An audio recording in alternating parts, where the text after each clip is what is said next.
Assalamualaikum warahmatullahi wabarakatuh. Perkenalkan, nama saya Nada Salsabila Arsi, BP 18110057 dari kelompok 9 kelas 5 A3 dari Universitas Dharma Andalas, dosen pembimbing. Yang pertama ada Ibu Dr. Asniati, SE, MBA, AK, CA, CS, RA. Yang kedua ada Ibu Riani Sukma, SE, MM. Yang ketiga ada Bapak Idwar, MKom. Di sini saya akan menjelaskan tentang penjaminan mutu dan implementasi sistem.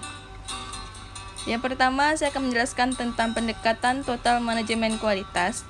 Adalah suatu sistem manajemen kualitas yang berfokus pada pelanggan dengan melibatkan semua level karyawan dalam melakukan peningkatan atau perbaikan yang berkesinambungan. Karakteristik pendekatan total manajemen kualitas. Yang pertama, fokus pada pelanggan. Yang kedua, obsesi terhadap kualitas. Yang ketiga, pendekatan ilmiah. Yang keempat, komitmen jangka panjang. Yang kelima, kerjasama tim. Yang keenam, perbaikan secara berkesinambungan. Yang ketujuh, pendidikan dan pelatihan. Metode pendekatan total manajemen kualitas. Yang pertama, metode W. Ederswings-Deming. Yang kedua, metode Joseph M. Juran. Yang ketiga, metode Phillips B. Crosby.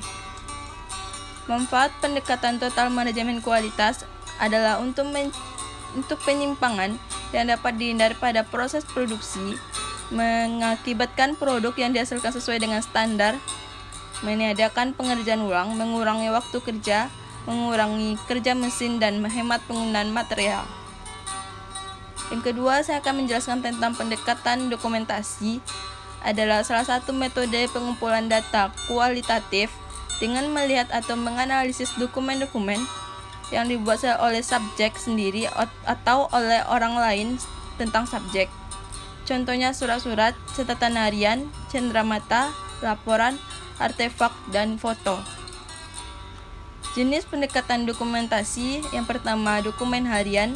Yang kedua, dokumen resmi. Dokumen harian atau dokumen pribadi adalah catatan atau karangan seseorang secara tertulis tentang tindakan, pengalaman, dan kepercayaan. Tujuan dari dokumentasi ini adalah untuk memperoleh sudut pandang opsional dari satu kejadian nyata. Jenis dokumen harian.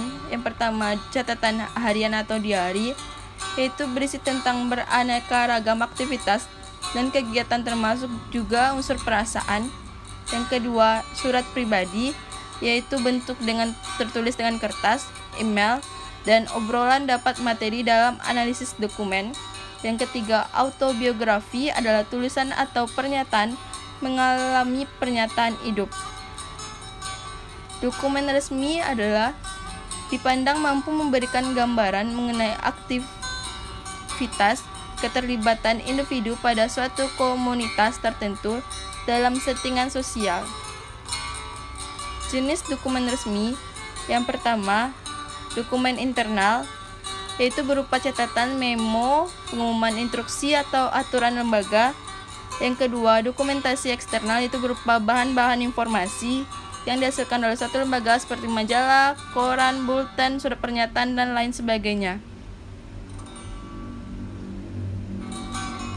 Sekian presentasi dari saya, terima kasih.